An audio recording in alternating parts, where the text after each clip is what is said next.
says, examine your own attitude, all that kind of stuff. So, as I went through this, I began to have the attitude, see, of going to as many lengths as I could possibly go to get every possible thing cleaned up. It made that much difference to me.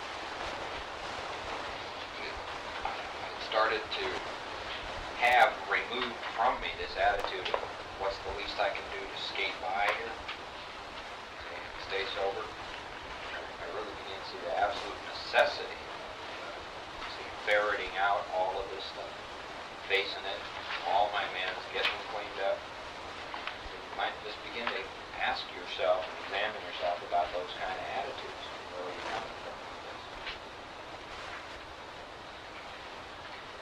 Begin to ask yourself how much unmade amends and all that is going to get in the way of spiritual growth, being of service to other people, practicing spiritual principles in your life. The same things that we asked ourselves about step 6 and step 7. What's the consequences of having these things undone, half-measured, skirted around, cha-chas, all stuff that we're pretty normally doing. These are little attitudes that we need to get to discard. This example you have up here, Mike, is really steps 8 and 9 together, right? No, just 8. Just 8. No. At this point, no amends get made. I'm talking about making. Now. Yeah, it's just in terms of willingness. I'm willing to do it now. And when you do step 9, that's where you start, is the now.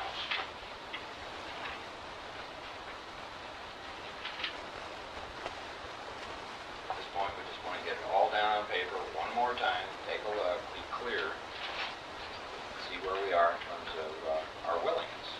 Once again, don't beat yourself up for unwillingness. Just be honest about it.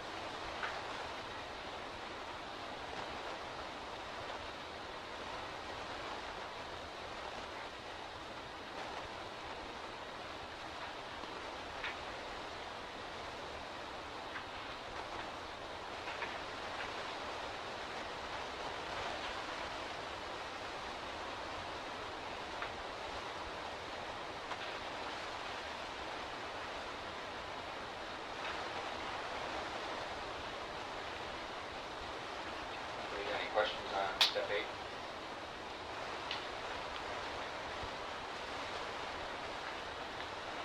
Probably ought to stop there. Step 9 is long, a lot of stuff. Pick up again next week.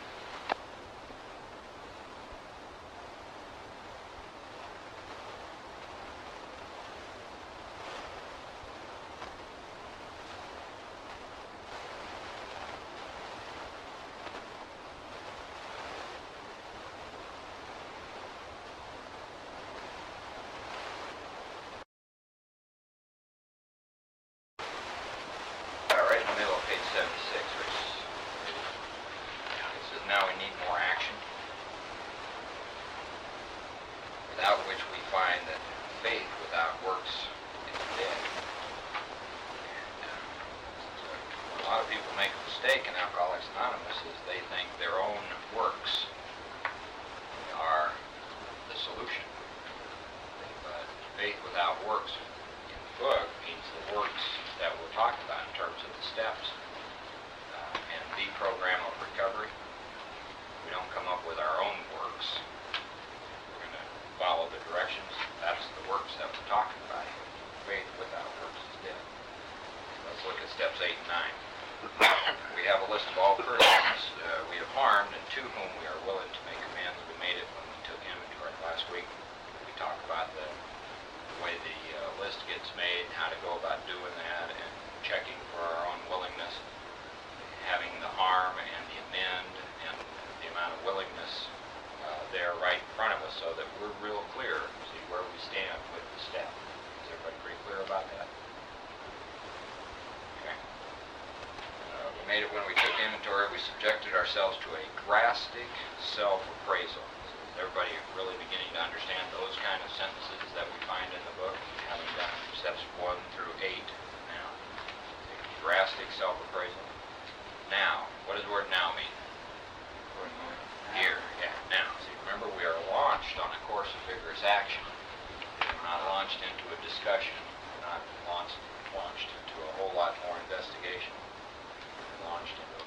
vigorous action. See, steps 8 and 9 are a major part of the course, and you'll see what they have to say about this in a page or two, about how major it really can be. So we go out to our fellows and try to repair? No. No. We repair the damage. Done when? Past. Who's past? Our own. Okay. So do you see anything there that says put yourself first? Make amends to yourself here? You don't see that here at all, do you? We attempt to sweep away the debris which is accumulated out of our effort to live on self-will and run the show ourselves. Notice you don't see a mention of alcohol. The accumulated debris is from the self-will, the collisions and the harm that we've done other people. Is everybody pretty clear about that, having done the steps up to this point? That there is an accumulation of debris having to do with stepping on the toes of our fellows and we retaliate, do owe amends? Okay. Are you getting pretty clear about whatever the debris of your life is? And that it does, in fact, need to be cleaned up, and any kind of spiritual growth, real service, that kind of stuff is going to occur. Everybody kind of getting hold of that? Remember, we're trying to grasp some things here. Okay, if we haven't the will to do this, what do? We ask until it comes. So once again, so we find out that it's even okay to be unwilling about things as long as we take action on that unwillingness that we find.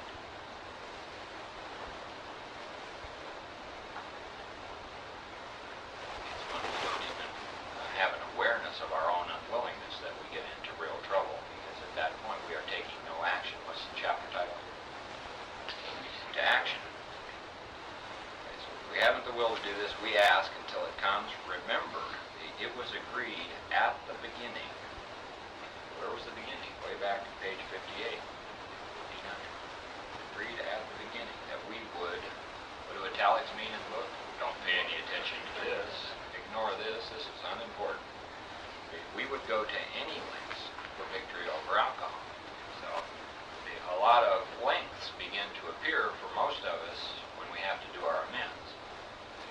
Have anybody notice that? Anybody making your 8-step list? You find any nevers? Got checked? Anybody still got some about some of these people? Some of the things that are necessary to do? Okay, now probably there are still some misgivings. Right, see, so it was apparently, and to me quite clearly, the experience of the folks that wrote the book that by the time they got down to step number 9 and began to make the amends, see that they still had some about some of the amends that they had to make. See, they weren't all perfectly willing. You know, they weren't going, well, oh boy, I get to go make my amends. See, a lot of us, we get this idea that Bob and Bill and those first folks just went out and, yes, did everything immediately and just relied on God like son of a gun. Everything worked out. See, and that's not true. So let's look. Let's go over to page 155. Let's read something about Dr. Bob. The kind of guy that Dr. Bob was when Bill met him. So go to the middle of page 155. This is the chapter Vision for You, which is chapter number 11. Okay. Go to the paragraph that says, when our friend related his experience. Everybody there? Friend related his experience. Okay. Friend is Bill Wilson. So when he related his experience, the man referred to there as Dr. Bob, agreed that no amount of willpower he might muster could stop his drinking for long. A spiritual experience he conceded. See, remember chapter 3, we had to concede to our innermost self. So here's Dr. Bob making the concession. Spiritual experience he conceded was absolutely necessary, but the price seemed high. Remember page 14? Price has to be paid upon the basis suggested. He told how he lived in constant worry about those who might find out about his alcoholism. So what is he? Scared. He had, of course, the familiar alcoholic obsession that few knew of his drinking. Dr. Bob can't tell the truth from the false, can he? Okay, why, he argued, now this is classic alcoholic closed-mindedness here. Why, he argued, should he lose the remainder of his business only to bring about still more suffering to his family by foolishly admitting his plight to people from whom he made his livelihood? It's classic stuff that, you know, how noble we all get. I might hurt somebody if I go make my amends. See, when here we are being a tornado, see, screwing up our lives and the lives of people around us. Okay, see, so does it look like Dr. Bob is open-minded here? No way. Not at all. Okay. He would do anything, he said, but that. See, more classic alcoholism.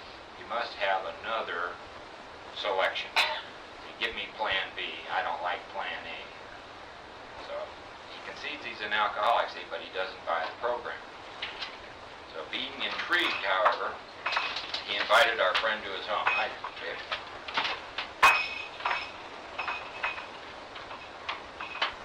Sometime later, we're on page 155. Okay, thank you.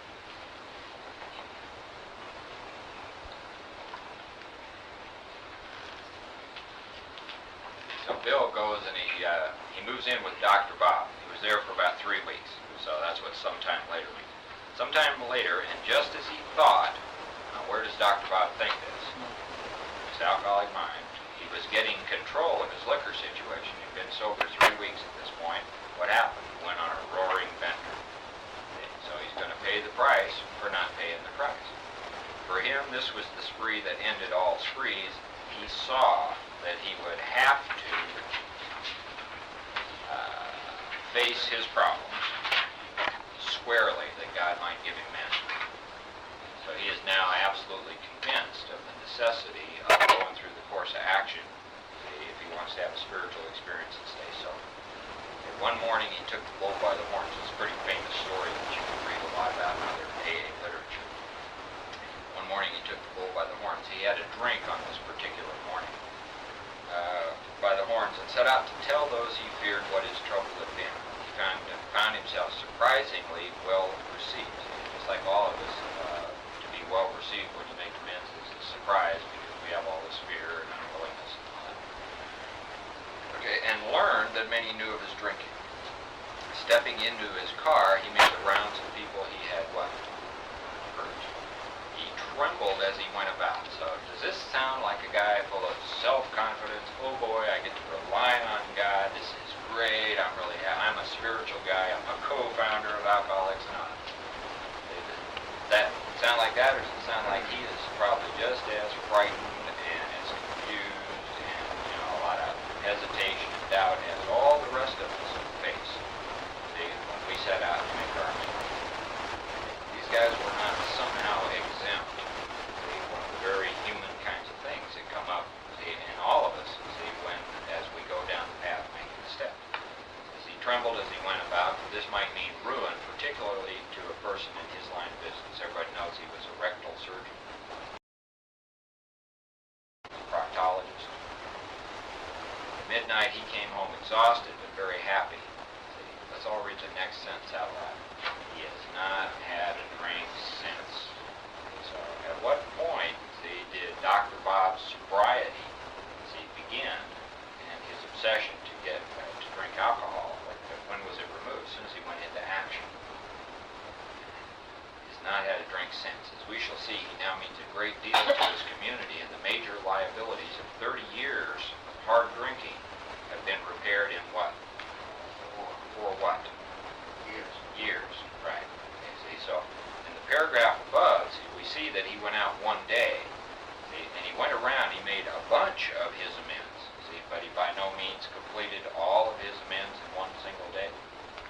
And what we see here, see, is that he at least began it, see, and worked the steps, see, but he had other amends to make. He had financial amends, he had a lot of stuff, see, and it took him apparently, see, 4 years to get the majority of all that cleaned up.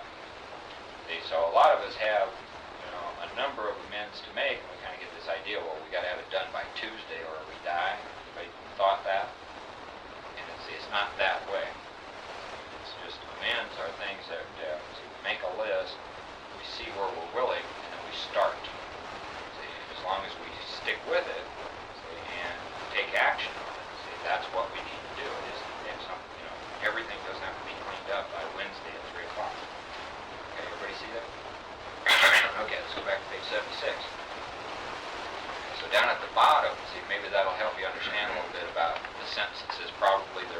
some misgiving. I don't think I've ever run into anybody in Alcoholics Anonymous who went through the steps without a single misgiving. Everybody has them, just about every step along the line. We hesitate, we balk, we do whatever we do. We get scared, we got to rely on God, misunderstand, see, all that kind of stuff. Okay, see, so what was the key? What's indispensable, regardless of anything? This is willingness. If we don't have willingness, see, that's what we need to be praying for, is willingness. Okay, so probably there are still some misgivings, right? Now, they've got the amends here in step 9 all broken into categories. This is the first category having to do with friends and business acquaintances. So as we look over the list of business acquaintances and friends, we have, what's the next word? Hurt. People we have harmed, people we have hurt. We may feel diffident. Diffident means, not too sure I want to do this or not. So we may feel diffident about going to some of them on a spiritual basis. Anybody had that kind of thing go on with you yet? Let us be reassured. To some people, we need not, see, and underline the next 4 words, probably should not. To some people, we need not. It's not necessary. See, and probably should not emphasize the spiritual feature on our first approach. So, we emphasize the spiritual feature on our first approach to a newcomer, see, when we're working with others. See, but that's not something that we're necessarily going to do when we're making our amends. See, amends are not 12-step calls. See, even if we're making them to another drinking alcoholic or drug addict. See, we have a specific purpose in step 9, and it isn't to do a 12-step call on the person that we're making the amend to. We all need to be real clear about that, and we'll talk a little bit more about that in a few minutes. So to some people, we need not, probably should not, emphasize the spiritual feature on our first approach. We might prejudice them. At the moment, see, we are trying to put what? Our lives in order. Someone with an out-of-order life is not going to be able to be very happy, live on a spiritual basis, be of much service to other alcoholics. And see, there's so few people, see, in Alcoholics Anonymous who seem to realize, see, that a great deal of the misfortune that is ongoing, the unhappiness in their lives, is caused by their unmade amends. They don't see any kind of cause and effect relationship, see, between the harm done other people earlier in their life and current status of unhappiness. There's direct cause and effect relationship. See? So steps 8 and 9 is have a very great spiritual significance for all of us. And it's the only way in life to get free and peaceful, see, and to a place where we can effectively pray and meditate and grow spiritually and all that. Literally, almost all spiritual practice is pretty useless until this is accomplished. You'll see that at the bottom of this page. So we need to understand what's being said here at the moment. We're trying to put our lives in order. We have to put our lives in order. We have to do that. We can't be left undone, because people who leave it undone end up drunk. Okay, so at the moment we're trying to put our lives in order, but this is not an end in itself. See? So we're not really doing this for a selfish reason, even though it can appear selfish at points along the way. So let's all read the next sentence together out loud. Our real purpose is to fit ourselves to be of maximum service to God. See any I in there? Any me first in there? So what do we all need to be asking ourselves when we see a sentence like that? See, do I understand this? Is it true about me? Is this where I'm headed? See, am I just blindly walking along here, or do I see that this is the purpose of what I'm doing here? I'm trying to get myself, my life, in such a state, see, where I can be of maximum service to God and the people about me. It's not about me. It ain't about how I feel and how my day went. It is seldom wise to approach an individual who still smarts from our injustice to them. Anybody got anybody smarting from your injustices? Okay, and announce that we have gone religious. In the prize ring, this would be called leading with the chin. Prize ring means boxing term. Okay, so why lay ourselves open to being branded fanatics or religious bores? Okay, so look at your own experience. See, if somebody owed you 20 bucks or 200 bucks or something like that, and they showed up on your door with a major gleam in their eye and a Bible in their right hand and wanted to tell you that they were born again, but they weren't there to pay you the 200 bucks, see, what would your reaction be? Okay, so do you see the point that he's making here? Okay, we're not going to announce a gleam in our eye and a big book in our hand, and I found God in my life. See, that is not why we're going to see these people. It says we may kill a future opportunity to carry a beneficial message, and this is especially important when we're making amends to people that we either know to be or suspect to have alcohol and drug problems. Because all you got to do, is say one wrong thing to somebody like that and let them know you're in AA, and their mind will go clang, and they may just travel on down the road and die because they've now got this idea what AA is about. That's incorrect. Where did they get it? Literally, stuff like that. Lives can hinge, on us being aware and knowing what we're doing. So especially with alcoholics and drug addicts and people who know to have problems, it's very important that we don't proselytize them and evangelize them and get all holy and weird spiritually. Make the amends.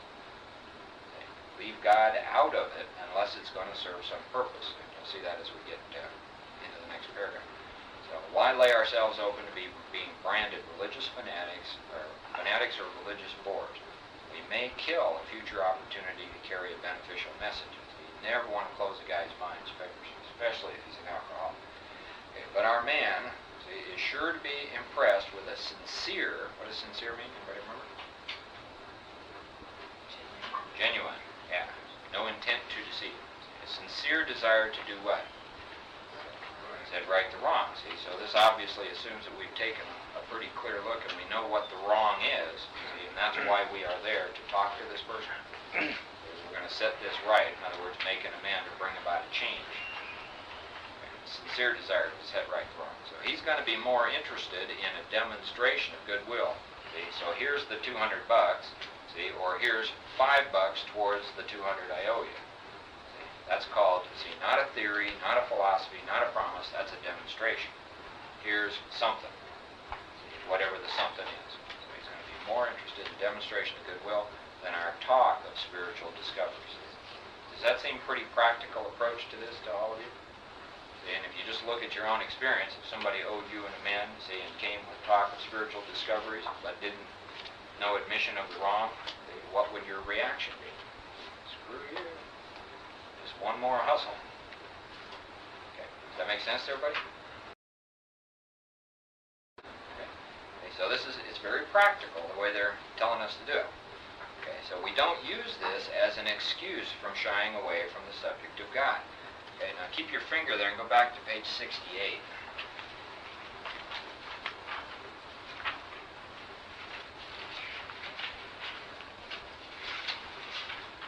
And go to the middle of the page, which says we never, let's all read that sentence together.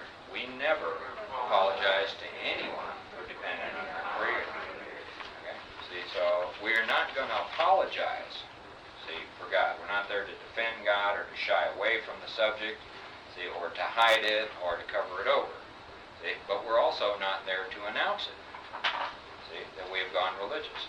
And it's not an either-or kind of thing. If the subject comes up, it's perfectly okay to talk to the person about it, and explain what you're up to and all that.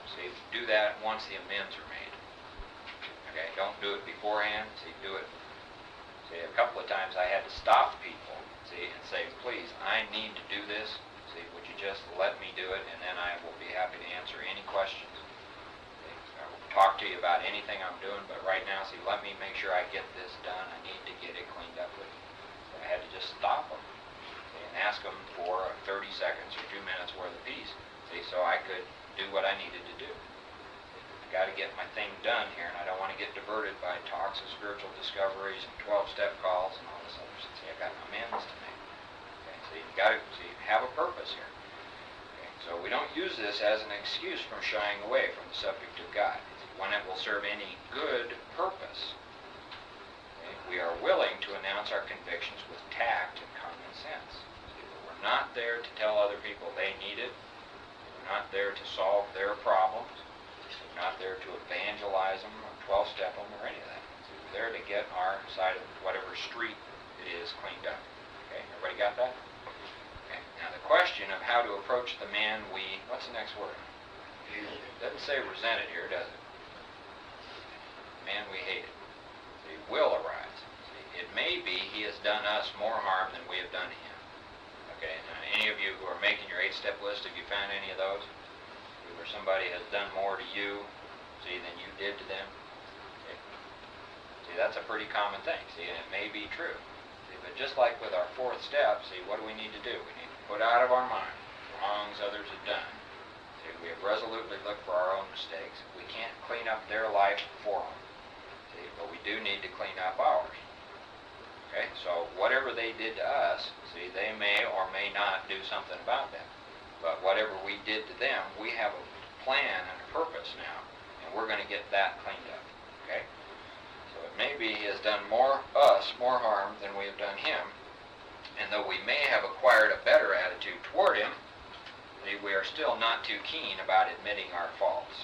See, that son of a bitch really needs to be cut into 6,000 pieces and die a slow death. He doesn't need to be apologized to. That kind of stuff. Okay, nevertheless, with a person we dislike, we take the bit in our teeth. It's harder to go to an enemy than to a friend. That seems pretty logical, right? See, someone who loves you, adores you, supports you, and you go make an amends to them, see, they're going to go, oh yeah, great, I'm glad it's wonderful, see, it's a lot easier to go to somebody like that, see, than to someone you really had some major shit with. So it's harder to go to an enemy than to a friend, but we find it much more beneficial to us. Okay? Has anybody in here made any amends and found that to be the case? See, I have found that to be absolutely the truth. Okay? So the tendency is when we make our 8-step list and start making our amends, our tendency is to go to the easy ones first. Okay? See, and put the hard ones away. Is everybody? That's a pretty natural thing. See, what I caught on to pretty quick was, see, what they're saying here is the truth. See, so I started doing my hard ones first. See, and then that made everything else a piece of cake. See, started relying on God immediately. See, for the tougher ones. Okay, see, you might consider doing that. See, there's no set way to do that. You can do the easy ones first. See, but what you'll notice if you do that, see, is that those harder amends. See, and most of us have a few that are real tough, and the rest of them are not all that bad. You get a few tough ones, and they are like the constant Jaws music. And it will play until you get them done. See, and the longer you put them off, the louder it's going to get. See, and that's just a fact. See, so my suggestion to you is pray your butt off, do whatever you got to do, and go do your hardest ones first. And that's just a suggestion. Okay, here's a question. There's a financial amends, and maybe that person isn't aware of it. And it also is known to be, according to whatever way I got this information, no outstanding warrants for this in another state. And the person was having a hard time with this. And of course we don't tell them what to do or not to do. They have to make that decision themselves. And someone told them, you need to make that right now. You need to make that. I don't think that's right for a sponsor to tell someone they have to do that one. That, this is the way I see it. He has to be the final judge of what he should do or shouldn't do. And that's what I find is I have to make the final judge. Should I do this or not, or live with the pain? So I have to make a decision also to be willing to do it. See? But to put myself in danger, because maybe this person doesn't have no comprehension of me owing them money or not owing them money, and I bring up this thing and he might want to decide to have me thrown in jail. I know that's part of maybe making amends. Why raise a red flag when you don't have to? If you're the only one that knows it. Well, there are just endless situations that arise. So it's a good question. How can you hang on to it? And let's go through this. I think the book will answer that for you. Okay, that's Okay. what I'm asking. So I'd rather let the book do it. Okay, and if you're still not clear when we're done tonight, talk about it. Okay. Mike, if we're still focused on what they did to us, then we probably need to do a little more work on that rather than, even though we may not be too keen about admitting our own faults, if there's anything going on that's still focusing on, but that kind of stuff, probably need to do a little more inventory on it or something. You bet. If we find that we're unwilling to do an amends, there are a couple of things that will keep somebody from doing an amends. One of them has to do with character defects like pride, fear, stuff like that. That'll keep you from doing an amends. But if you still got the resentment, still hanging on to the resentment, that'll keep you from getting the amendment made. So if you're honest with yourself, so if you find yourself stuck and it's something that you need to start looking into, why am I stuck? Why am I unwilling? See, then you're going to find something as a fact, and whatever the fact is, if it's a character defect, then you got to do something about that. See, if it's a resentment, so you need to be doing something about that. How come I'm unwilling to have this resentment removed so that I can move on here? Unwillingness generally arises, out of some form of stuckness. That's just something that we all need to look at. I'm glad Claudine brought that up. Anytime you get stuck, and you start praying for willingness, there's still something that needs to be done called, why am I unwilling?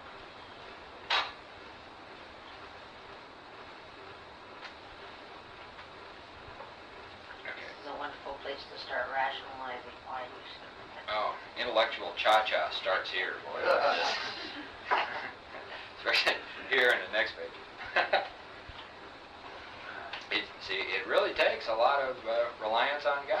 I've never seen anybody get their amends done, on self-will. So people who rely on themselves just don't seem to be able to do this. We're talking major life cleaning up here. And some of this stuff is tough. It's ego deflating, and pride threatening, and resentment losing, and money costing, just a lot of different things. Okay, price has to be paid, right? Right? Does it look like there's a price in step 9 in your life? Whatever amends you got to make? Some of us have much, much tougher amends than others. But regardless of the toughness of the amends, what do you have to rely on? And what does the word thorough mean?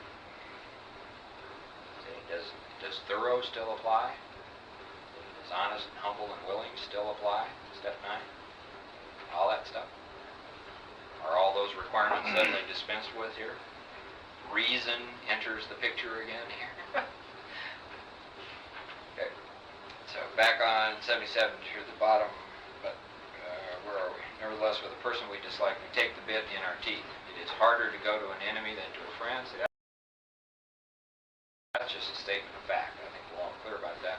We find it much more beneficial to us, and that's the truth. We go to him or to her. So what does go to mean? Face to face. What is step 9? We make direct amends to such people wherever possible. So if it's at all possible, we try and go to this person. Now we go, what is the number one thing going on with us as we go to this person? In a what? Next word. Helpful. Helpful is for service. Is it a service to go clean up something, with somebody else? No doubt about it, right? We go to them in a helpful and forgiving spirit. So who's doing the forgiving here?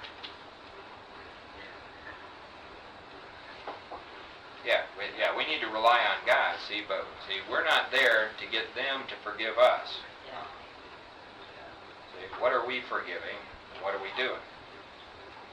We're cleaning up our side of the street, forgiving what they did to us. And cleaning up what we did to them. That make sense? You're willing to rely on God to do that? Are you want to hang on to them. I'm not. Okay, so go to them in a helpful and forgiving spirit. See, these are clear-cut directions now, confessing our former ill feelings, see? So we tell them about the resentment, see, or whatever we had. Okay, and expressing our regret. See? It doesn't mean lie down on the floor and say, kick me. See? This is just being honest, see, about what went on. See? So we admit to our resentments, see, and we express our regrets. We explain exactly, see, what the nature of things was. Okay, under no condition. See, what do the words no condition mean? There is absolutely no condition, see, under which, see, we will take their inventory or talk about what they did. Or get in an argument, see, or a fight, or any of that. Under no condition. It is not justifiable. So under no condition do we criticize such a person.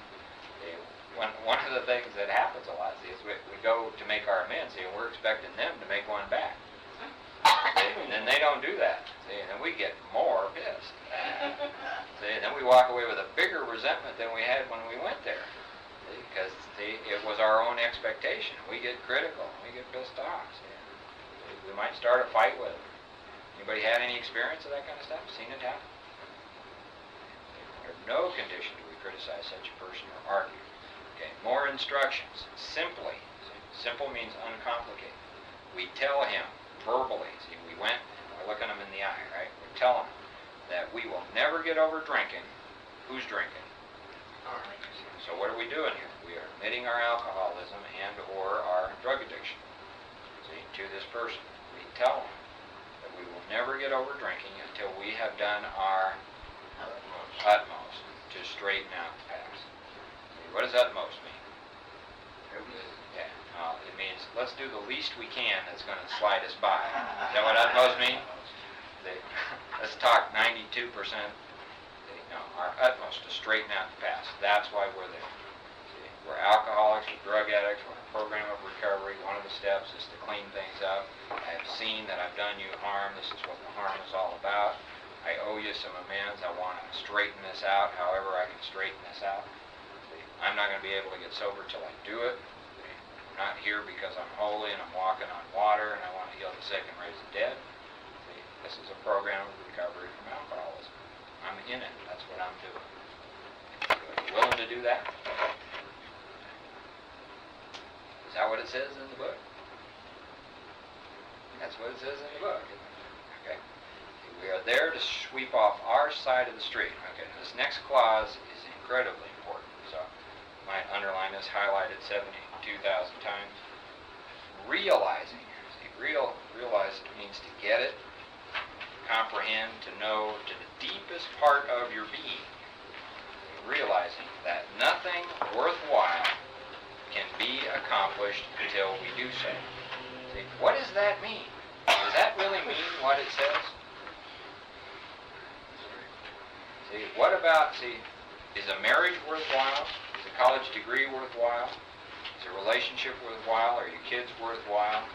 See, what's worthwhile? What's it telling you? See, cannot happen, see, with any lasting effect until your amends are done. Nothing worthwhile can be accomplished. See, and in my brief time in AA, I have seen over and over and over again people who have come in and made some great material kinds of strides in their life. Once they put the plug in the jug, they ignored the steps, got drunk, lost it all. Nothing worthwhile in life can be accomplished until this step is done. Okay, see that? So it's either true or it's false. Ask yourself, what do you think? What's the consequences of putting this stuff off, not doing it, doing some kind of intellectual cha-chas around it, and all that kind of stuff? Does it mean what it says? What does that statement have to do with spiritual laws you might look into sometime? Okay, all that kind of stuff. Okay, and then it says, never trying to tell him what he should do. Now, has anybody in here, when you did your sixth step, found as one of the shortcomings that you have a tendency to tell other people what to do? Anybody in here at all? have a tendency to do that? Yeah. See, me too. Okay, what does this say? Never. What does never mean? Not at all. Trying to tell him what he should do. At all. About any of this. Zip. Okay, is that pretty clear? Okay. Wham!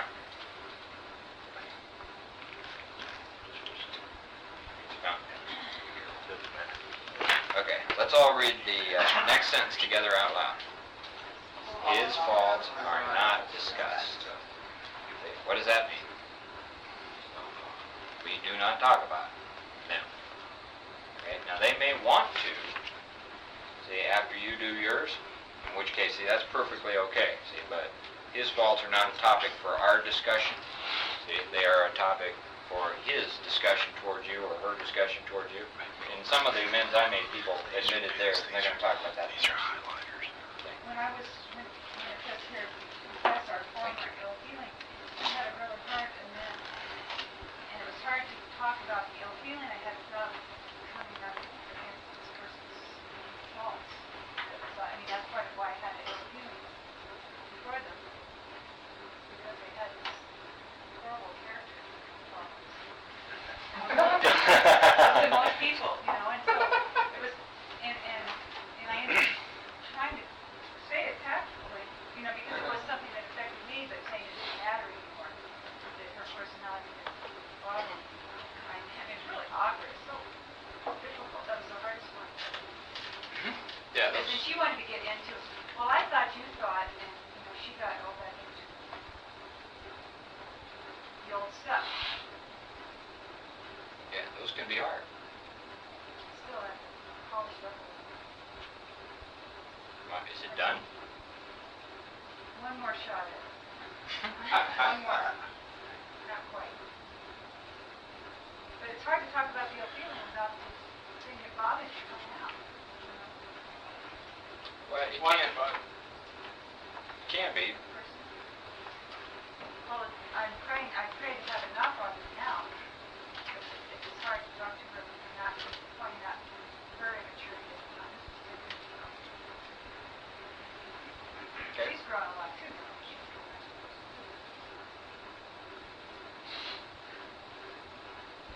I'm just saying it's awkward. Yes, it can be. So you got to do your best to not discuss their faults, and especially if they're sitting there going, well, what was it exactly that you resented? Yeah, right.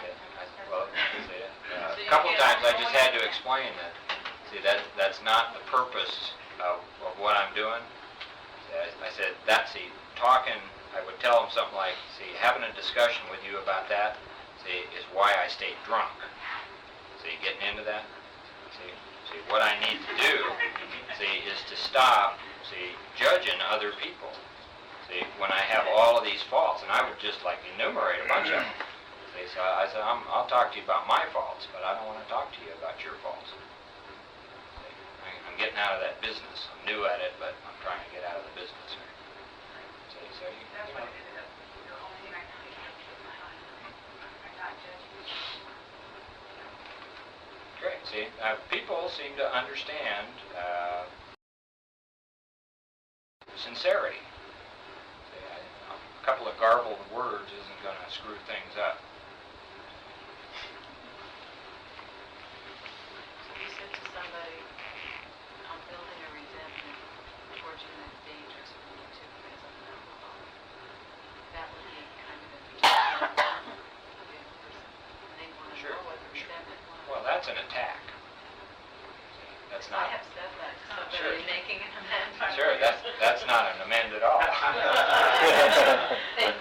Thank you for sharing. Yeah. Well, it came out that it was appreciated that I had shared, and it felt good in the end. I mean, we both felt grateful for it, but the way I said it, it was like attacking. But I had talked it over with my sponsor exactly what I should say, and that's what she told me to say. And it sounded really good. It didn't come out just kind of like how I'm just saying it now. There was more to it than that. A little slicker.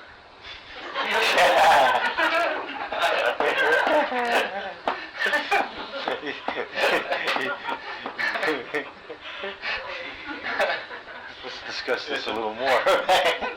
If you know, Talker. if you know that in making an amends is going to be a situation which is an exceptionally touchy situation, is it all right to go in first up front and say, I am here to say something for my own life and my own spiritual growth. I do not wish to discuss the issues, but in a conflict, da-da-da-da-da-da, and just almost make it a mandatory first person, not even allow them in the conversation. Well, that seems like the only way it's gonna work. They will have a better chance of surviving. We remember that we are trying to be hard on ourselves and considerate of others, to do everything we can, to get it cleaned up and not bring any kind of harm or anything to other people. Okay. So on some of mine, I was very unclear about what to do, what to say. Some of the things that I had to say to people, it seemed to me would hurt them, but I wasn't really sure whether I knew that for a fact or whether I was just doing a cha-cha to avoid having to make the amendment at all. So what I did in all those kind of situations was to pray for the willingness to be entirely, completely honest about every single fact with that person. And once I was willing to do that, then I went to make the amends. And before I made the amends, I asked God to direct me in the saying of whatever I need to say, such that nothing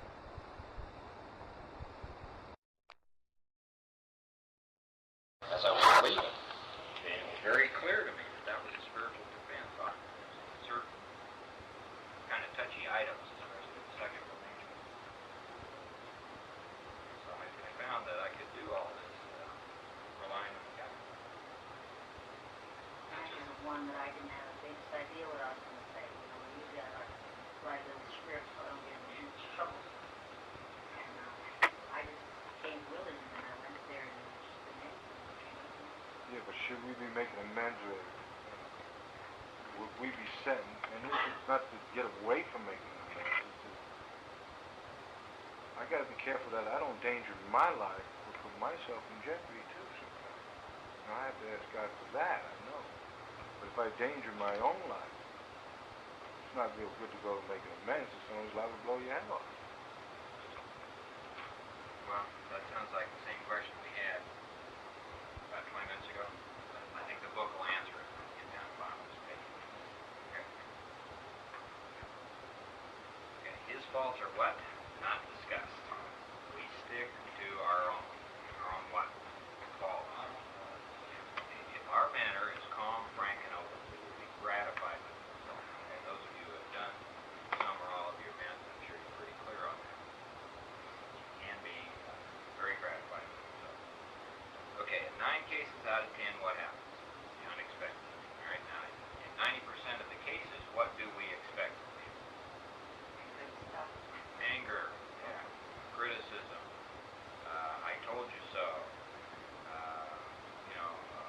ill will, all kinds of stuff. And they're telling us that in 90% of the cases, just the opposite generally occurs, and I found that to be true. So whenever I'm making my amendment.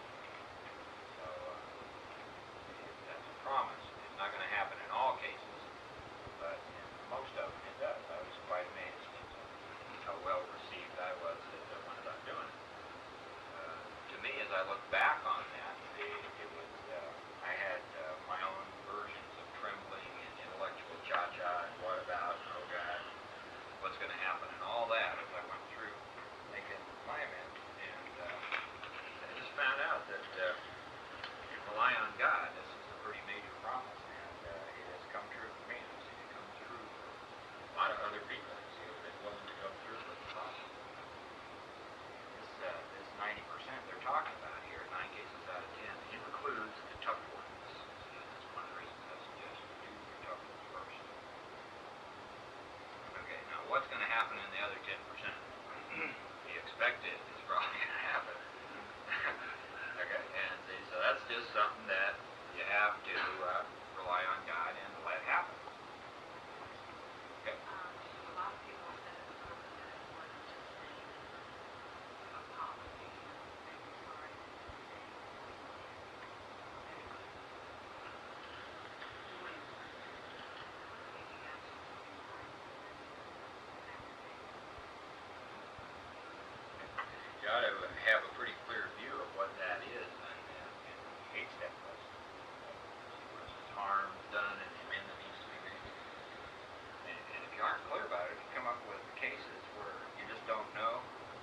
talk to your sponsor, talk to somebody who's done their men. If you can see very clearly what needs to be done, I had a few of these. What I would do is just say everything I needed to say to that person, and then I'd say to them, what can I do? I don't see what I can do to clean this up. This doesn't look clean upable to me. See, what would make you happy? What would right it? And I'd just put the ball in their court. They're totally willing to do anything, see, within reason. See, I'm not going to suck dicks or they do anything crazy, see, but within reason,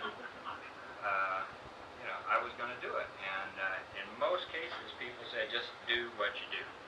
See, just keep doing this.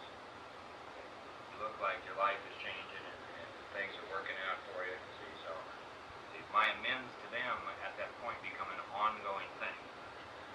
See, because every one of those people who said, continue doing this that you're doing with Alcoholics Anonymous, see, as I continue doing it, I see that is an ongoing amend that I'm still making to all the people that I agreed to keep doing what I'm doing with. And I'm very aware of that. See, as I go around, book studies that I do and one of the things I do with alcoholics, see, have some other people's names written on it. It's part of my agreement with them, it's part of the amend that I'm still making. Okay? Other people say, oh, forget it, there's nothing you have to do, so whatever. But if you make that offer, see, be prepared to back it up. Lay it in their court. That's what I did in many cases. Nothing horrible happens as a result of that. But by all means, if you're going to make an agreement with somebody about this stuff, be sure you're going to back it up. Keep your word. That answer your question? Okay, so 9 cases out of 10, the unexpected happens. Sometimes the man we're calling upon admits his own fault. So feuds of years standing melt away in an hour. Okay, what's the first word in that sentence? What's going to happen in other times?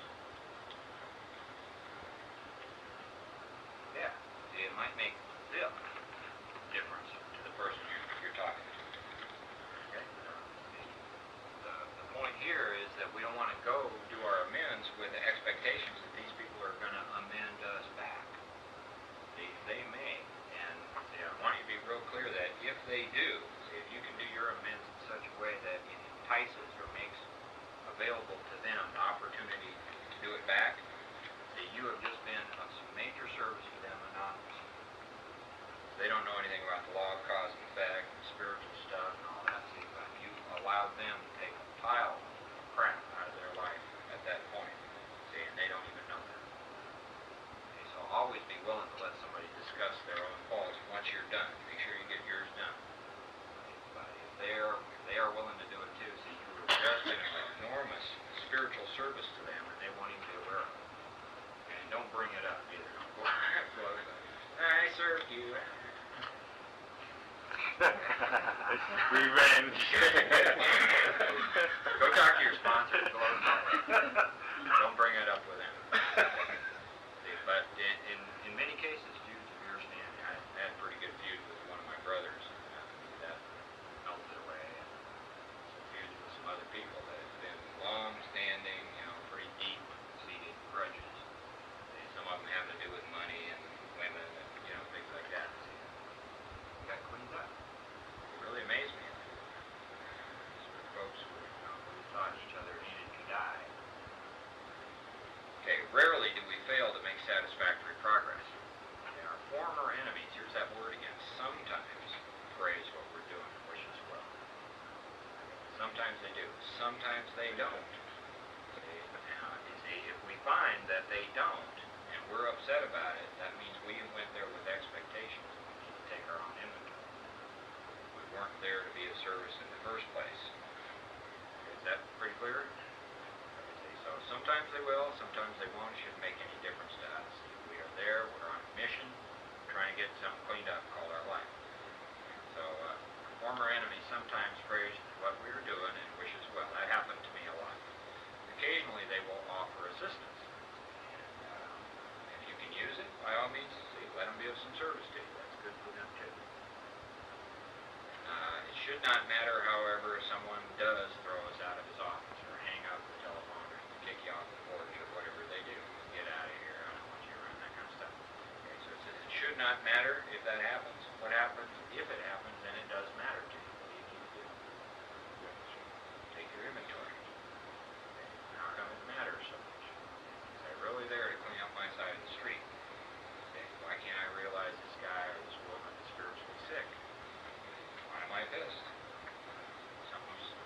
disturbed in here.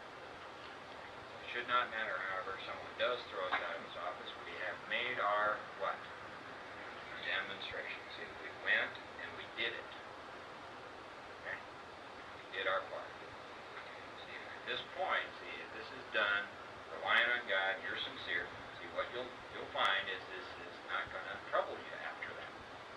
Okay? See, each and every one of these that gets accomplished, see, you're going to begin to experience freedom. See, from whatever load of shit there was, see, attached to this particular thing. See, this is the way, the only way we can ever get free in our lives. Until we get this done.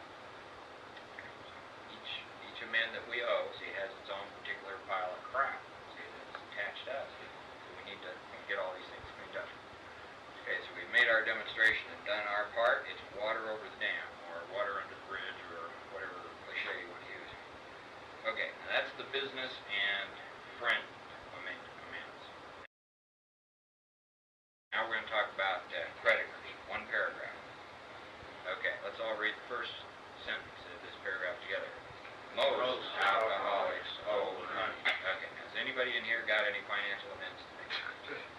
Okay, all those, look around, see, most hands are up, right? See, most alcoholics owe money. Okay, and see, that is very true. So, here's what they have to say about that. There's only one paragraph with a threat of you're going to get drunk if you don't buy this. Okay? We do not dodge our creditors. Okay, anybody in here good at dodging creditors? Yep. Was? Bankruptcy. The right, you bet. In the mail. Okay. Telling them what we are trying to do. We make no bones about our drinking. Okay, now what does that mean? We tell them about our alcoholism, see our drug addiction, see what the problem is. We're on program of recovery, see what it is we're doing, see, which is straightening out the past. See, and that includes the debt or the problem that we have within. Okay? They're going to say something important, see, because most of us don't have the money to pay all of this stuff. I had some experience in that. Okay? Anybody else? It was the same with me. Try the state and the feds. Okay, so I'm telling them what we are trying to do. See, we make no bones about our drinking. See, we are not, see, we're here to do what? We're going to be honest about this. See, with everybody we come in contact with, that includes, see, the financial ones. Okay, they usually know about it anyway, whether we think so or not. See, that may or may not be true in your case. See, whether it is, whether it isn't, is irrelevant. We're still going to tell them. Okay, nor are we afraid of disclosing our alcoholism. All you got to do is take your inventory real quick. Are you still afraid of disclosing your alcoholism? Got any shit about that? Okay, see, it's something that you need to look at. Why is that still going on? Okay. Nor are we afraid of disclosing our alcoholism on the theory that it may cause financial harm. See, that's what we're in. See, it's not something that's going to get caused down the road. We're in it. See, this is the condition, see, we find ourselves in when we work the steps. We are in financial harm. It's not something that's going to happen. It's already happened. Make sense? See, so the theory is, in that mind of the alcoholic, that if I'm honest about this, see, I'm going to be screwed up down there. See, what about here? See, the only way out of here is doing this. See, there's no way out of here worrying about something down there. Make sense? See, that's a theory, but that's an alcoholic's theory. Okay, so nor are we afraid of disclosing our alcoholism on the theory it may cause financial harm. Approached in this way, the most ruthless, everybody know what ruthless means? No mercy. See, my brother. Stuff like that. Got a few of those. The most ruthless creditor will sometimes surprise us. Okay, approached in what way? Totally honest about the whole deal. The most ruthless creditor will sometimes surprise us. See, so what they're telling us here is even with creditors, see, in most cases, the unexpected will happen. See, we rely on God, follow the directions, we're totally honest about this stuff. The most ruthless creditor will sometimes surprise us. I've had a lot of people with tax trouble that I've worked with, some to major proportions. I mean, mega, giant proportions. For years with the IRS, incredible amount of fear. Okay, see, and they were willing, see, when they got to step 9, see, first steps they had to take, see, and a path would open up. See? And the payments would get arranged, or something would happen, see, and it would get solved. It's just this amazing thing that has happened over and over and over again in my experiences. That, see, that the key to this is willingness, see, relying on God, and being honest. See, if you go make an amend and you start the amend with a lie, don't expect the amend to work. See, this stuff only works on honesty. It doesn't work on half-truths or omissions. See, if you go and you're doing half-truths and omissions, see, what you can expect is no spiritual result. So you just took God out of the picture. Okay, everybody, see, these are scary ones for most of us. So this is where ruthless honesty, see, is necessary, where a lot of reliance on God is necessary. See, but remember, see, it's not about getting them all cleaned up by Wednesday afternoon at 3 o'clock either. See, just start, see, and begin to see. And I'm going to, when we get done with the break, I want to show you a little test that you can all do to see God work in your life, and that might encourage you a little bit to do this. Okay, Joe. See, I'm dealing with the state right now, see, and I went down there to take care of my personal tax. Okay? And when I went down there, I found that that's all they were looking at. So what I had to do is mention my business end, that I never paid gross receipts tax, and I owe for 3 years. See, somewhere in the neighborhood of $15,000, which isn't much in reality. See, I could have went in and took care of what I needed to take care of, but I still would have this crap here that would have hung over, and I didn't feel comfortable with it, so I brought it up, and they brought it up on a computer, and I just told them when to win. It's 2 or 3 years, or whatever it is. But I wasn't comfortable when I went down there and found out she didn't bring up my business end, and I had to mention it to get this wreckage cleared. Of course, I'm still working on it. It's 3 weeks later, but that's okay. See, and it ain't okay because I'm not comfortable with it, so I need to get into more action and get the paperwork done. But there's a lot of fear over it, and what I did with the feds was went down there, took care of it, they put it on collectible. As you know it, the feds screw up everything. It went to the collectibles. They sent me 2 registered letters. And they lost my paperwork for non-collectibles, so now I had to go down there again and get that tried to straighten out. See, I'm still fighting with the feds, but it's better than what it was. They're not going to come and take my car right now. See, and the state can't do nothing because the feds got a lien on it, so I don't worry about the state too much. So there's, see, I use every chance I can to put things off. I found an excuse. The feds got a lien on it, the state can't touch it, so I can screw around for 2 years, but that is not what this book's telling me to do. Telling me to get it done as soon as possible too, not to keep putting it off. As it occurs, as it keeps going. That's what that's what I'm learning from it. Okay. Way I understand it, as I need to. It's like, Okay. You just want to deal with what it says. yeah. See what it means to you. Okay. The next sentence is really important. It says, arranging the best deal we can to let these people know we are sorry. Generally, see, we owe money, we don't have the money to pay. When I was doing this, I didn't have a job, I hadn't had one in 5 years, I was broke, and I got to go make amends, and I'm going, how can I make these amends? I don't have any money, I don't have any prospects for having any money. This is impossible, da-da-da-da-da-da. See, my sponsor's saying, go see them, tell them the truth, and arrange the best deal you can. How do you arrange a deal when you can't even conceive of working? And you can't honestly tell these people that you have worked in the last 5 years. See, now what are they going to, they're not going to accept this, obviously, see, except that they did.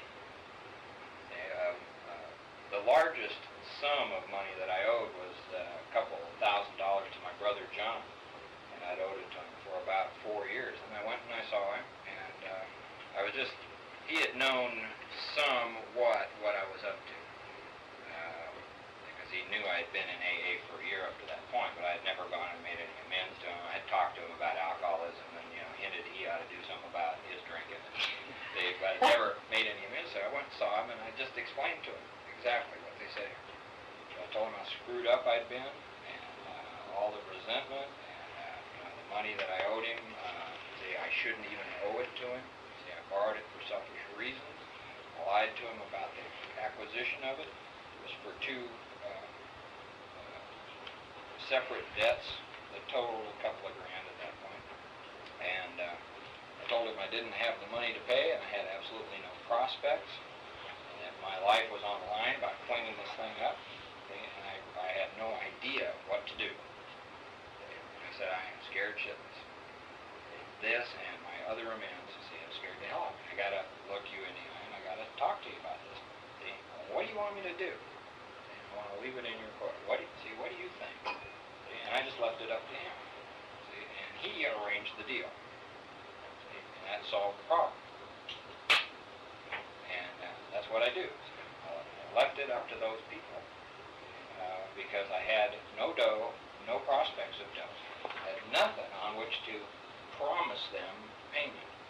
See, other than I was there relying on God, see, and being honest. And they all worked out, every single one of them. It's amazing, even the one with the California tax board. Yeah.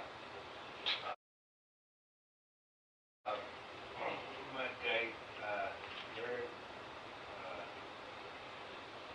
well, for my sponsor, my fair sponsor, that, in order to make financial amends, I had to come up with something concrete. It was like, when I knew I owed money, at least for the fuel for the guy that I sold the airplane that night, and I had to pay for the gas. When I had the money, I made the amendment. I didn't make any amends, financial amends, until I was able to pay some of it. There weren't too many financial amends when I get sober, because no one is me any credit, no one won't me any money. So therefore, I didn't have too much financial amends. But it doesn't say anything in here about actually doing what we are trying to do. All it's doing is promising or telling these people what happened. It doesn't say anything about paying. Why? Well, see, there is a difference between making the amend and paying the debt. Yeah. See, you might be paying your debts for a while. It's like Dr. Bob cleaning things up over a period of 4 years. A lot of that was financial. Bill Wilson was apparently paying off his amends, paying the debts anyway. See, right up through the 1960s, that financial crash thing, lost a lot of money. See, so you can still owe the debt and have the amend made. See, and let's see, what we're trying to do here is get the amends made, see, which is way more important than getting the debts paid. So when we arrange a deal with people, see, it's just like any other agreement we make with someone, is that we better back it up. So arranging the best deal we can, we let these people know we're sorry. Our drinking has made us slow to pay. Okay, now let's see, this next sentence, see, has an ominous warning in it for all of us. See, it says we must, no must in the program, Right. lose our fear of creditors. See, no matter how far we have to go. See, but we're liable to drink if we are afraid to face them. See, money or no money. See, and that is the biggest thing. See, these financial amends for most of us are scary. See, I've never once heard anybody who relapsed come back into AA and said, you know, the real reason I relapsed is I never made my financial amends. Living in this fear, this stuff piling up. Anybody in here ever heard anybody say that? They came back? No. You know, they lost their conscious contact with God. They didn't go to enough meetings. They didn't call their sponsor. They never mentioned this. So they absolutely telling you, see how important, especially the financial amends are. We must lose our fear, see, of the creditors. See, we can't do that. See, if we're still resentful and afraid and willing and see, all that kind of stuff. See, this is tough stuff here. Especially, I don't know about you guys, see, but financial amends were some of my biggest fears. Major stuff. Really took a lot of willingness, prayer, relying on God to do it. I've been doing it for 4 years. Okay, why don't we take a break here and then we'll get into criminal stuff. I don't. Read this for the table. What we got up on the board says test. Number 1, find something in your life that isn't working. Now, this could be something big, something little. You got a car that won't run, something in your house that doesn't work. Say anything. Say, look around, find something that's causing you an ongoing problem of any kind. Big, little, doesn't make any difference. Physical, relationship, anything. One specific thing. Okay? Number 2 is take your inventory on it. See if there isn't some resentment. See about the ongoingness of the problem. See if you don't have some anger or some resentment about it. See if there is any fear about it. See if it's a relationship thing, see if it has any sexual implications for you in any way. Okay? So whatever this thing is that isn't working, take your inventory, see, and use the things that you grasped in the 4th, see, and 5th step. Okay? See, then take that, see, and admit it, see, to somebody. See, preferably whoever you did your 5th step with. Okay? And then, see, be looking to see if there's any amends you owe in the area of this object, see, to anybody.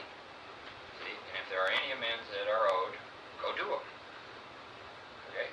And then, number 4 is observe the results that happen with that thing in your life. See, that problem. See, this is just a test. Rely on God, practice spiritual principles, see what happens. See, remember what we learned in the book is a couple of times where they said quite as important was the discovery that spiritual principles would do what? Solve all my problems. So this is just a way you can begin to see that how all of this stuff hooks together. Test for God, right? Pardon me? It's a test for God, right? Right. See what happens. Prove it to yourself.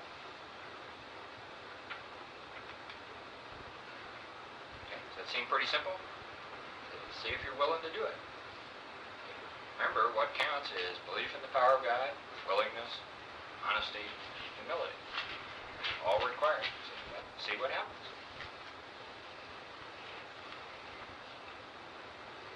Okay, everybody got that? All right, now before we go on to the criminal kinds of amends, Joseph was talking about an experience he had with some of his amends, so I've asked him to share that with everybody and also so it would go on the tape. Joseph going out home. Hi, Joseph. 2 years ago, I received a letter of demand on my property through the IRS, and that event made me go through my fear and contact the IRS and arrange an amend. And in doing so, I was relieved of all my discomfort about avoidance in that area. And right now I'm paying off the financial part of that obligation, and I feel much relieved. I mean, it feels real good to be, working to resolve that debt. But the biggest thing was just moving through that fear and going ahead and making my amends to those people and arranging the best deal I could. Really feel good about it. Okay, thanks. That's a great example of the amend and the debt are not necessarily the same thing. Okay, how important it is to get the amendment made. And the debts may go on a while. Okay, that is going to be a result of whatever deal you arrange with whatever people you got to arrange deals with. But the important thing is that we get the amend itself made, which is the face-to-face or whatever it takes with those people, being thoroughly honest with them. See, that's where the amendment, that's where we lose our fear of the creditors. What do you got now? Okay, let's go on. Bottom of page 17. What does amends mean to you? What's it mean? Change.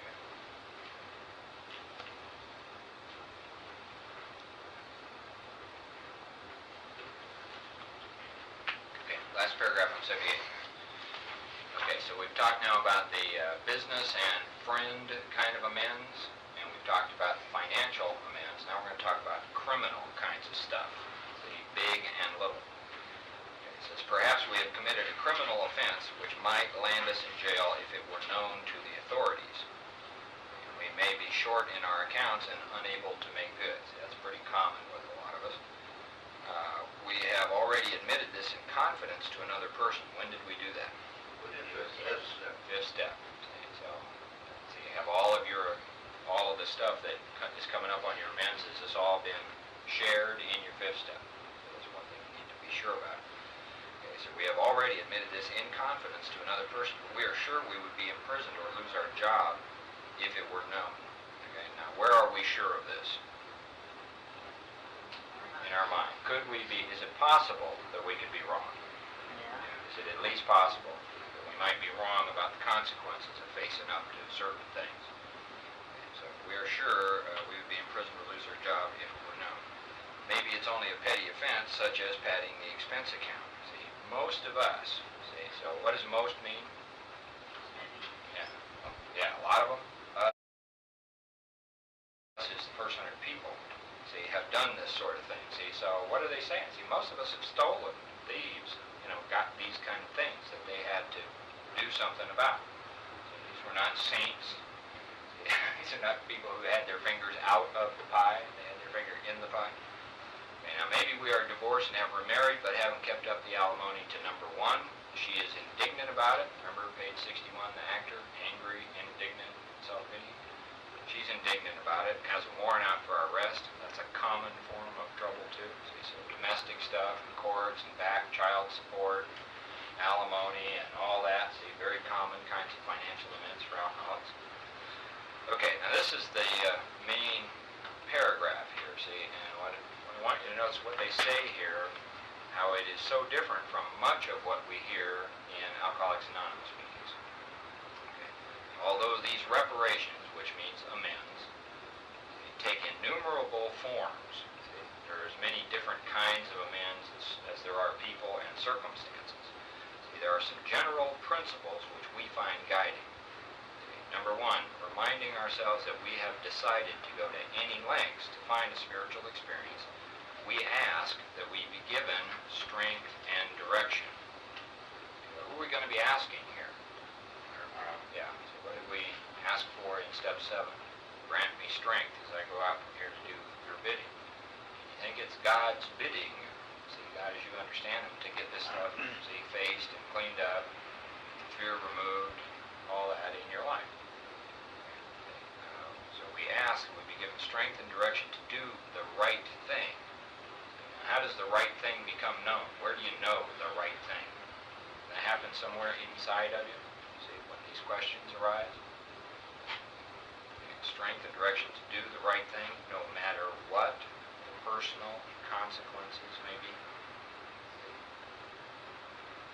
Here comes some personal consequences. It says we may lose our position, that's our job, our reputation, or what? Face jail. See, but we are what? Willing. We have to be. We must not shrink at anything. This is where shrink and grow begin to be used in the book. See, there is no stagnant place on a spiritual path. See, we're either growing or we're shrinking. Whenever we're balking, what's happening? We're shrinking. See, we're losing ground. See, as opposed to relying on God and facing whatever we need to face. Okay, now Joe brought up a great point a couple of times as we started out here.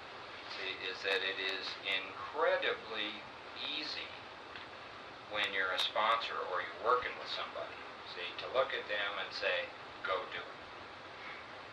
See, it's incredibly easy to do that. Go do it. You have to do it. See, why is it easy? I don't have to do it. I am not the one who owes the money. I'm not the one who's got to face the judge. See, I have no right, see, to do that. See, it's my job when I work with someone, see, to make it plain, see, what's necessary. And how to achieve willingness, see, and the importance of the doing of these things, see. But the doing of it is not something I can do for somebody, see. And I'm not the one who's feeling the fear, see, and who has the threat of whatever it is it's the easiest thing in the world. See, when we're working, to say, oh yeah, just go do it. You have to go do it. See, a lot of times it can be pretty inconsiderate to operate that way. Okay, so as you go along and you do your amends, and when you work with other people, you be considerate of that. See, that you'll probably be working with people who've got tougher amends to make than you had to make. See, that happens to me all the time. See, I had no experience of having to go talk to a sheriff on outstanding warrants, because that wasn't one of my amends. See, but it happens all the time. See, people go do that. See, I'm real grateful I didn't have to do it. See, and I just admire the hell out of somebody who's willing to do things like that. I've seen people face some incredible, serious kinds of things by relying on God. See, but they weren't whistling when they did it. See, and for them it took a lot of humility and prayer and see, a lot of stuff. What I've seen in my own experience and with other people see, is that the real key to all of this is to be totally willing. And as soon as total willingness arrives, the doors open to the solution. Has anybody found that to be the case? Remember they emphasized willingness was indispensable. Okay?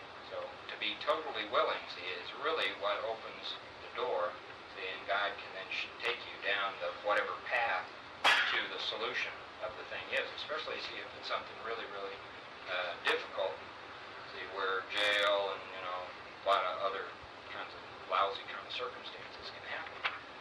But I also hear in meetings all the time, and from people who ought to know better about how they counsel newcomers, don't worry about it, put it off, all that sort of stuff. That could kill somebody. That's not spiritual advice in any fashion. At the very least, when we have tough amends, we need to be working on this thing called our unwillingness.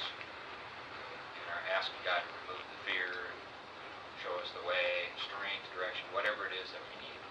The circumstances for everybody are very different.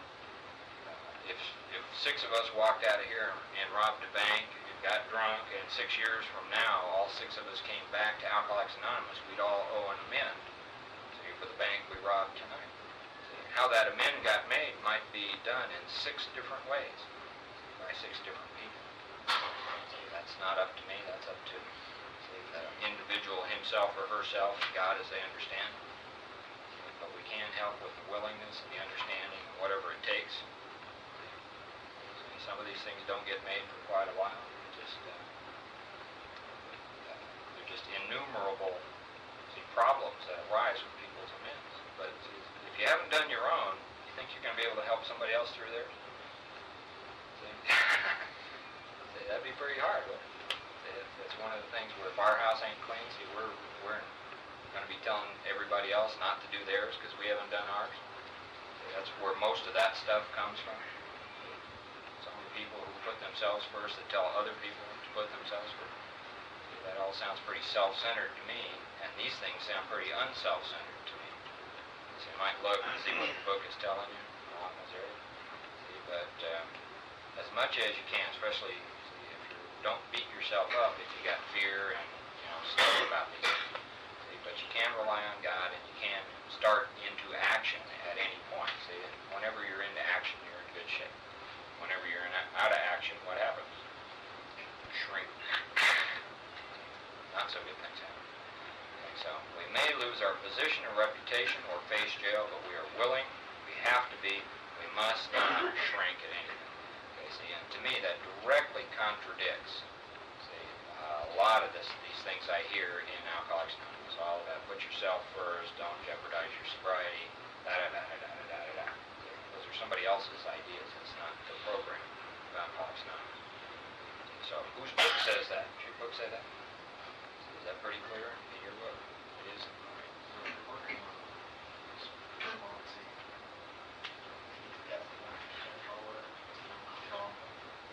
Make sure they're really willing, really make that progress. They have to do it, but just make sure they're really willing. Because I know an individual case where the guy when I got drunk on the weekend because he was doing things. I don't know if that was again because he got me in trouble. When I You know, I do not suggest that people do the ninth step, see, as step one, or step two, or step three. This is not a replacement for some previous step. It's pretty hard for people to do this, see, without having done what we have all done up to this point. First five. I don't recommend sending people out to make any amends at all until they've done this stuff. Sometimes you can't stop them. You know, people run out of self-will. Yeah, I'm going to do it. But if I can dissuade them from doing that, I do that. My experience is kind of like that. I've seen people go out and get kind of screwed up. I've also seen a lot of people, I can give you an example. This young man I was working with up in Sacramento who was just sick. I mean, he's just one of the sickest human beings I've ever met. I met him when he was 21, drug addict. And he went down to the sheriff's department. He had some outstanding warrants of a fairly serious nature, and he went in there, and being the excellent con man that he is, he took this stuff, and he waltzed in there, and he talked to whoever it is that he talked to, 3 or 4 people in the sheriff's department, and I mean, really convinced them that he was just changing his life, and he was so sorry, and this and that and the other thing, and they OR'd him right out of there. And he had agreed to a number of things having to do with future court dates and a lot of stuff, restitution that had been unpaid, criminal charges that were unfaced, a lot of stuff. And he involved a number of people in the sheriff's department, the probation department, and the, what do they call the guys that defend him? Public, PDs. Yeah, all of them were involved in this. I mean, he just got everybody involved, and they, oh, isn't this wonderful, da-da-da-da, see. And then he took a hike on them. See, the next guy, or the next woman who walks into the sheriff's department saying, I'm an alcoholic and a drug addict, and I need to make some amends, they're going to go. And every rotten thing, see, that happens as a result of this is going to have that kid's name on it. Every person that gets screwed up as a result of what he did, see, there's a law of cause and effect. Now, he's not going to understand as he lives his brief, unhappy life, see, why his life is so terrible. He wouldn't listen to any of this at all. But there's an awful lot of stuff aimed his way that he set in motion by doing these kinds of things. And to go tell somebody you're going to make an amend and not live up to it is going to, see, that's where AA's public relations are today. A lot of unmade amends, a lot of dishonest alcoholics doing half measures across the land. See, this is very serious stuff. It affects way more people than us. It affects everybody downstream that ever walks into AA, see, from where you are. If you don't live up, see, to your agreements, you know, do whatever it is that you say you're going to do. The circles don't stop just because we are working the steps. Definitely demonstration needs an awful lot of responsibility being involved. And I hope you're all really becoming aware of that. See, that what you do, what you say, who you say it to, and when you say it affects other people and their chance for recovery. It's not just you that pays consequences for this stuff. It's all of us. And AA is paying a hell of a price just in the world today because of a lot of half-measure, insincere stuff that's been done over the last 15, 20, 30 years. See, those are just some things that I've seen. You can take your own look and see if that seems to be real for you. So, we can't shrink at anything. We're willing. We have to be. Is that true about you? See, it had to be true about me. Okay. Now, usually, however, other people are involved. See, and usually means, in most cases, and you might look to see if other people are involved and what goes on with you and being recovered and the kinds of amends that you have to make and all that sort of stuff.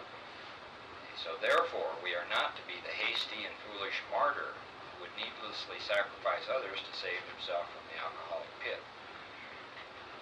A man we know had remarried. Because of resentment and drinking, he had not paid alimony to his first wife. Anybody gotten behind any bill because of resentment and drinking?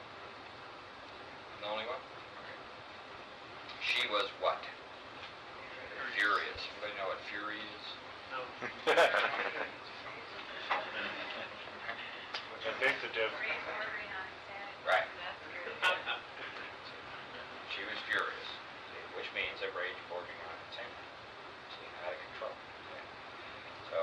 went to court and got an order for his arrest.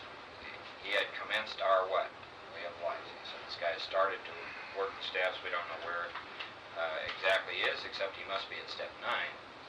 Had secured a position, so he got his job and was getting his head above water. It would have been impressive heroics if he'd walked up to the judge, see, and said, "Here I am." See, now, if he walks up to the judge, what did he walk away from in order to walk up to the judge? Yeah. Yeah, see, he was remarried, and they may have had kids or whatever, see, so he walked away from responsibilities, saying, I'm going to be responsible. Now, that doesn't make a lot of sense. Okay, see, it's not just him involved, there's other people involved here. So, they're going to give him some suggestions, see, which he follows. See, these suggestions are very definite, and they are in a precise order. Okay, so these are some things that, see, as you consider the amends that you have to make, you might see, take a look at what they're saying here. See, so what is indispensable? Necessary. Yeah, well, I asked the question wrong. On page 76, they said we have emphasized something as being indispensable. What's that? Willingness.